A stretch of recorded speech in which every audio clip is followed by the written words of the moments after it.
Hello, Rick here again, back into the Mass Effect universe, and this time we're looking above and beyond the laws of Citadel space and into the Office of Special Tactics and Reconnaissance Task Force, the Council Spectres.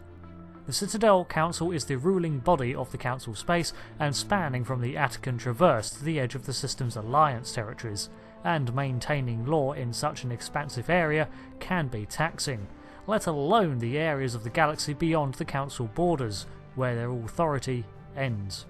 It is in these regions that threats to the Council and its citizens are hatched. It sounds like a setting to an action holovid, but it's true.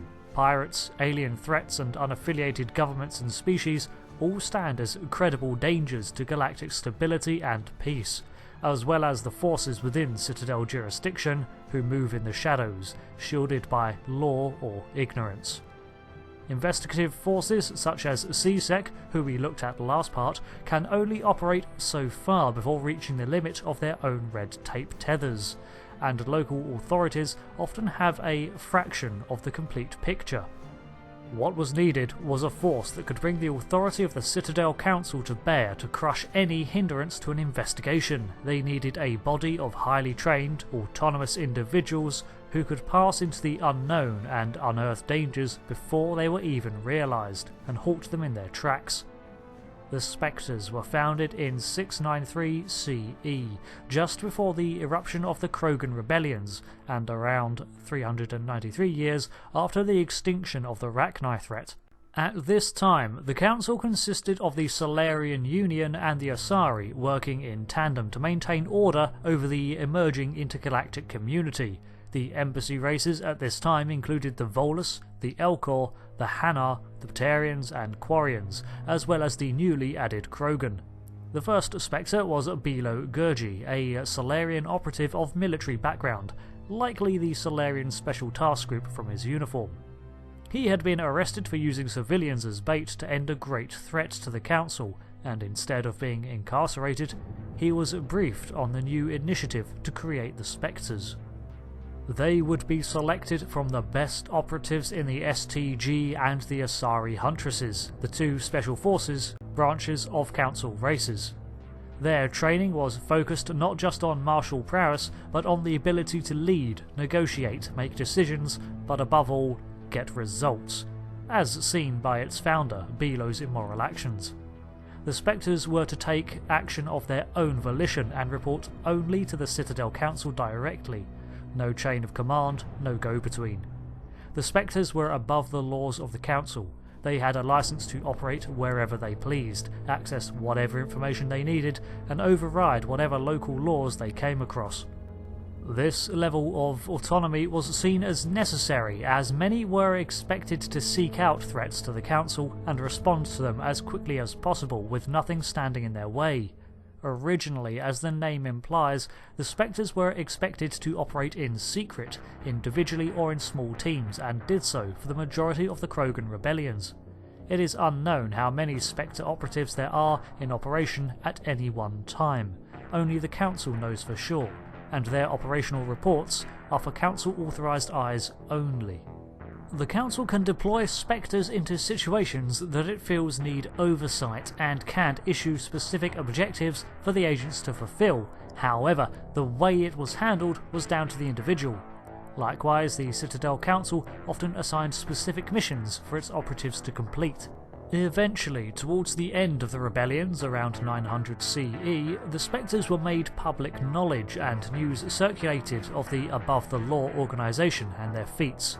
This lack of oversight is still a point of contention to this day. A Spectre that is deemed to have overstepped their bounds is given a chance to defend themselves in a closed trial, but if their actions were considered unjustifiable, even if the net outcome was for the greater good, their status as a Spectre could be rescinded, and the protection once afforded to them was removed. If they did not return to Council space willingly, usually another Spectre was assigned to bring them in. After the incorporation of the Turians into the Council races, Turian officers were also added to the pool of potential Spectre candidates. The selection process seems to unfold with an extraordinary individual being put forwards for selection by an organisation, or being scouted by an existing Spectre. Then they operate alongside a mentor Spectre to ascertain if they are physically, mentally and hopefully morally qualified to join their elite ranks. They are then brought before the Council for the verdict and officially granted the rank and privileges of Council Spectre. Spectres, as alluded to, are highly autonomous individuals who have often undergone years of training in their own background careers before being selected. They are usually recruited from military or law enforcement entities and tend to exemplify the best qualities of these institutions. Although allowed to operate outside of council law, it is up to the individual to decide whether or not they should. This often leads to them butting heads with law enforcement and many other individuals who are forced to comply against their own objections or risk impeding the Spectre's top priority operations.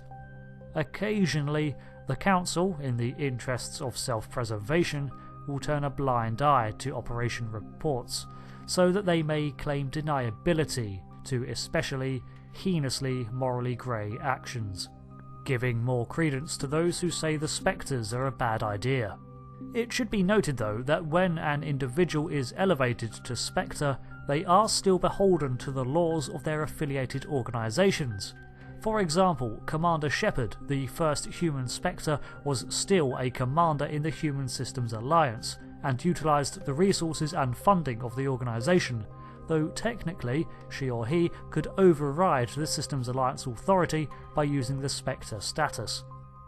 You can see how this could create conflicts of interest, and it is for this reason that it seems many Spectres end their relations with their former occupation. Commander Shepard was an exception, it seems, due to their nature as the first human Spectre, earning them a lot of support from within the Alliance. Hence the reason they were allowed to remain in command of the SSV Normandy SR-1, and it possessed a full Alliance crew. Spectres are also not funded by the Council and expected to produce their own credits to purchase equipment. However, the regulations against certain weapons do not apply to the Spectres, allowing them to procure black market or limited weapons. The Citadel Council does endorse the production of highly specialised Spectre equipment from a number of companies, however, and provides licenses to agencies like CSEC and has numerous installations on the Citadel and likely other worlds dedicated to a Spectre's needs, such as outposts with firearms training and intelligence libraries.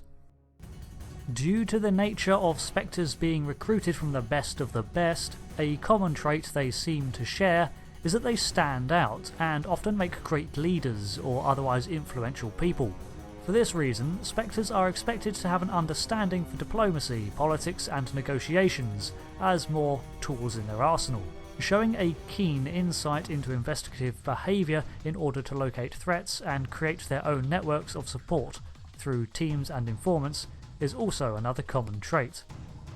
Although not required, being a charismatic individual is often an outcome of a Spectre's extraordinary life, and there is a great deal of reverence for the Spectres. Romanticised tales of their exploits make for great fiction with retellings of their heroic acts or brutal vigilantism, painting them as maverick action stars or suave secret agents. And while exaggerated, these stories do make a good job at highlighting the variation of individuals who become Spectres. Overall, the Spectres are there to be an effective autonomous arm of the Council and act to prevent threats to the stability of peace in the galaxy. They have little in the way of restrictions. Usually the only obstacle that they face, apart from the enemies they combat, are obstinate individuals reluctant to yield their authority. Spectres have a license to procure anything, access anything, kill anything, or violate any rule they like, but are expected to justify their actions. Opinions on the Spectres are mixed, but time and time again, they have saved lives and validated their necessity despite the often immoral choices made along the way.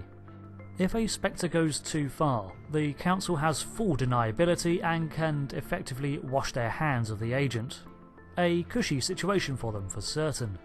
But the goal of the Special Tactics and Reconnaissance branch is to obtain results at all costs, despite all costs.